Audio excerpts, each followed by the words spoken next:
Hey, what's up, YouTubers, day traders, and market participants? Your boy Will is back. And when there's a will, there is a way, guys. This video, I am going to tackle my most recent trades and hot stocks that I see right now forming or hitting key areas of support that we can ride into October, right? And this video is also going to be for you if you are just going on YouTube or talking to your best friends and just literally picking the same stocks as you see online and or from your friend without doing any research yourself. I'm going to show you how to look at the chart, how to get the research done so that you do not have to rely on anybody on YouTube and or a financial guru, right? I am not a financial advisor, so do your own due diligence. I'm not telling you to buy, sell, or hold anything, right? So without further ado, guys, let's get into the charts. I realize that screaming pain, cheering loud in my brain. All right, first we have to start off with the big and bad S&P 500, right? It's the overall market, basically tells us how things are looking, and we are at all-time highs yet again. It really does pay to just kind of be patient and let your plays play out. We are at all-time highs yet again. So we haven't really gotten extended off of the eight. We did make a great move today, and I believe we could see some follow through tomorrow. But after that, I would be very, very skeptical because then now you are more in the atmosphere right now where we're there, but we haven't really, we can still extend a little bit further, to be honest. And we do want to see a red candle over here before we even go short, right? There's been no red candle on the daily. This was kind of a big red candle that it didn't fully take out green, but it closed above the eight moving average, which was a positive sign, right? This one you can see when we do close under it, you can see we went to the next moving average, and the next moving average pushed it back up. We opened below it, almost close. We did close below it, but then there was really good news, opened around the same spot and took off, right? So right now we're up here in the stratosphere. Let's just be patient. Let's wait for a red candle to show us that we want to go down before we take any crazy put positions, right? So today, uh, let's go over some of the stocks that I sold. I'm still holding on to a little percent of this, and my reason being is because, and this is TEVA, you have um, you're in this golden area. That's what Wall Street likes to call it. It's between these two key moving averages, and you're gonna have to stick around for a while before I tell you what those key moving averages are. But any price action that comes in between that area, it's actually a really good sign and pickup for the long haul. So I went ahead and got my position in here, and then what do you know?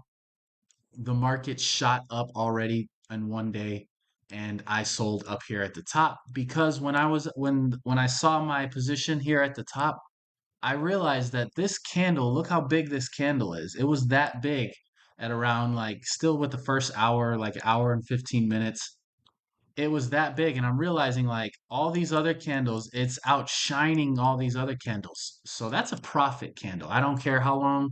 If you got into if you got into it in the beginning of the day and you ran it all the way up that far, that's take profit. There is no waiting. It's already showed you that in the past this candle is not as big as any of these other candles except for this one. It's already showed you that usually it doesn't withstand this type of move, and sure enough, the rest half of the day or the second part of the day, it just took away all your gains. So I was able to notice it after the first hour and a half that we were still up here, and I was like, you know what? That's a beautiful size candle, especially with me buying in here, so I was like, I'm out. So, but the key thing to take away from here is the being in between the purple and the green line above this big daddy white line, right? And I'm gotta stick with me longer for me to give you guys the secrets because literally it is that easy, guys. I think over the years uh we have made we have made it harder to kind of justify why things happen when they happen. and then we pull up all these other indicators, all these other things that we need. You don't need it all. You really don't. All right, so Rigetti. I was harping on Rigetti all last month, and it looks perfect. It looks fantastic. This is the picture of the daily chart. You come up, you get down, then you this there's a moving average here that it respects. It respects it the entire time.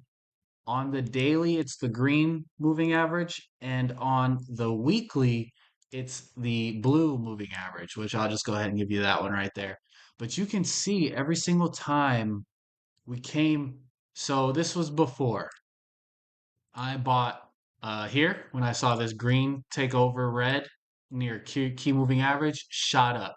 That's profit, baby.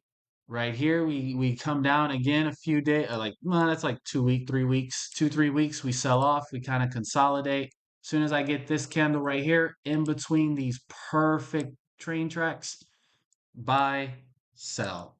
Then you kind of come up here and you can see kind of the same thing happening. I can just extend this. So this is still the daily right here. We're still looking at the daily. Look at every single time you come on that green support, that green area right here. Boom. And then we finally just took off, exploding through these local highs right here.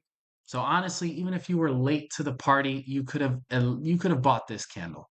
Why buy this candle? This candle would have scared you, to be honest, because the stock was already up like 15% on the day, and you're like, why would I buy that? It's kind of late to the party. But when in actuality, you're actually taking out your local highs, putting yourself in a new domain. And then the next day, you can see the next day it had to absorb it and say, okay, it stayed still for the next day. Why? Because it just made a big move and it has to solidify the move. And the fact that it didn't give anything back lets you know that the move has been solidified. Then the next candle comes in, it's gaining momentum, it's not as big. Then the next one comes in and it's very big. You could have bought in on that day. That would have been a little bit more riskier.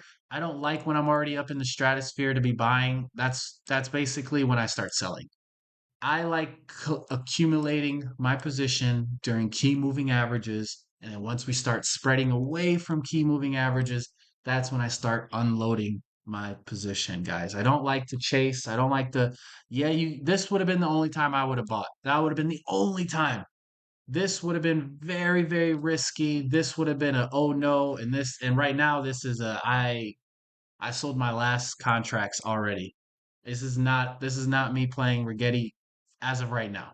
I want it to come back to the 8 moving average before I even take another shot at it, right?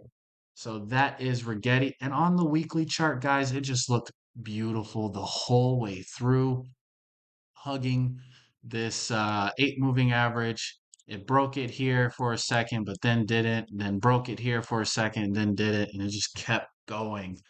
So Rigetti is strong. I see definitely that being one of the better quantum plays.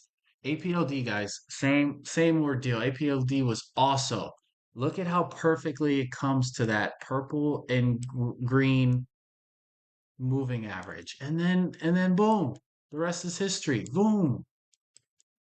People get paid a lot of money on Wall Street to do this, guys. This is and I've been fortunate to talk to a bunch of them, and they've given me the handbook. And now I'm here on YouTube giving it to you guys because it's just the market is already rigged in a way that and it's hard to find education. It's hard to find correct education and also some mentors that you can really trust, right?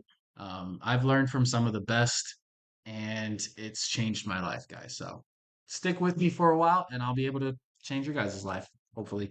So now some plays that I see about to take off. Nike. I like what Nike's doing here.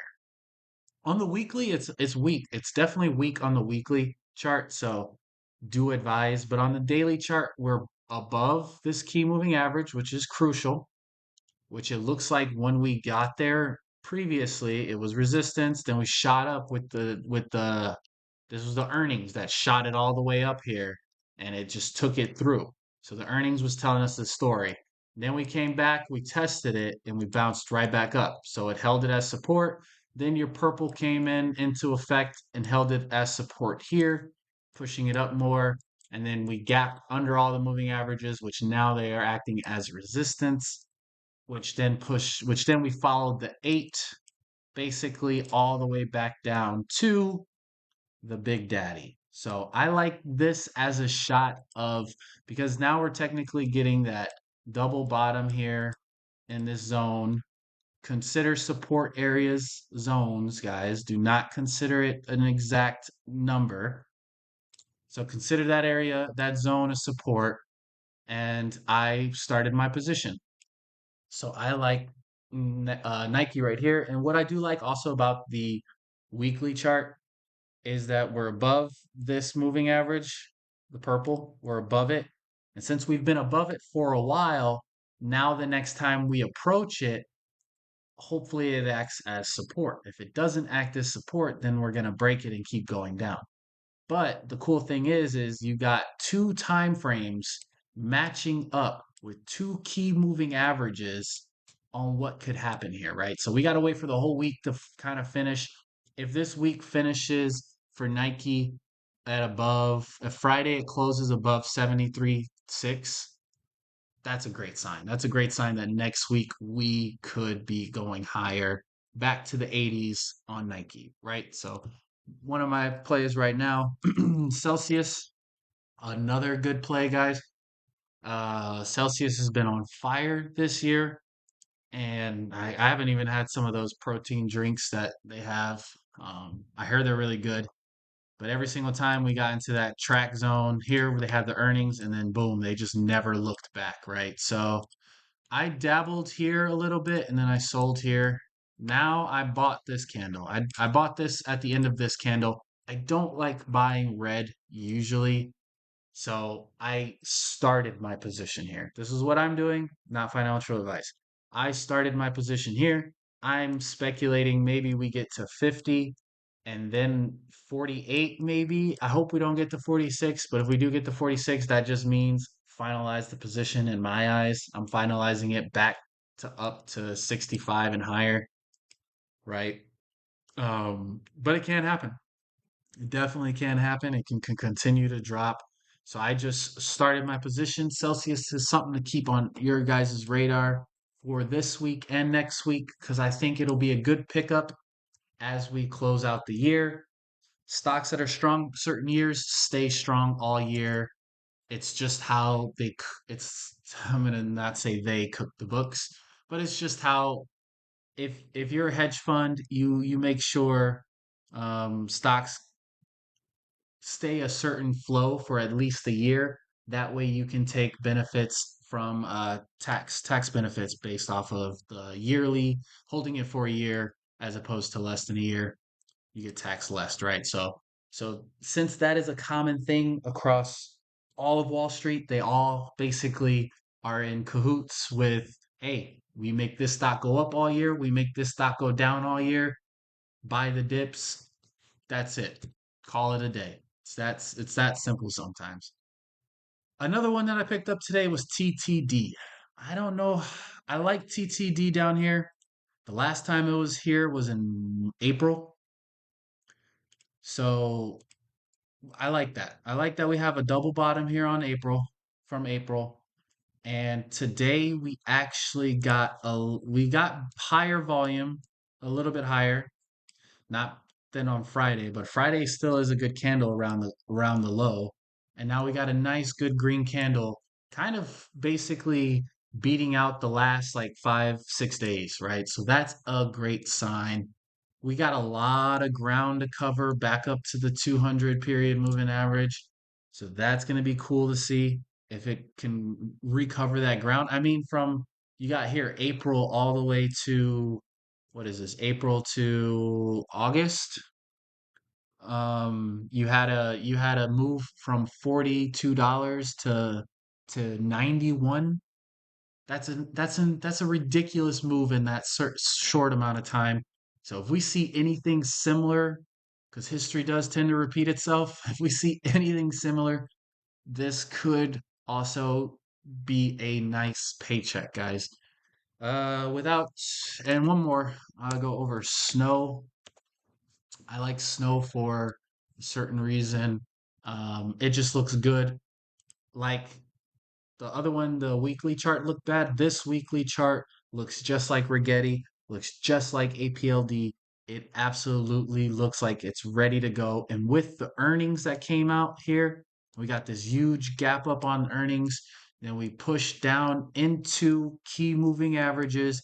We got the green, two green candles finally taking over red, gave us this huge pop up. And then what I really liked about the price action today is that it started off red, but then it got absorbed. Great sign. Absolutely great sign. Another good sign here on the weekly chart is that the last week already confirmed it wants to go higher. Green taking out red. We just got to see how the macro works out. But I like that in this move, we stayed in this upper portion of the move and we didn't come back down to this lower portion of the move, at least close down there.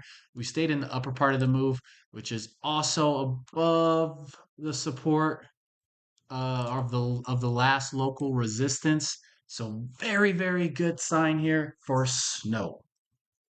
All right, guys, that's going to be it. I hope you found some value in this and how I look at the charts and how I'm able to come up with my idea, my approach, and how I sell my contracts, guys. If you found any value in this, please do hit the like button. Go ahead, subscribe if you're not with me, because I will be uploading and showing you guys exactly what I do, walk with you through my trades as they go on and so forth. So I do hope you guys found some pleasure in this. Remember, I'm not a financial advisor for the third, fourth, fifth time. I gotta say it. Do your own due diligence before you buy, sell, or hold any stocks, guys. Okay, or options, either or. All right, I'll catch you guys in the next one. Peace.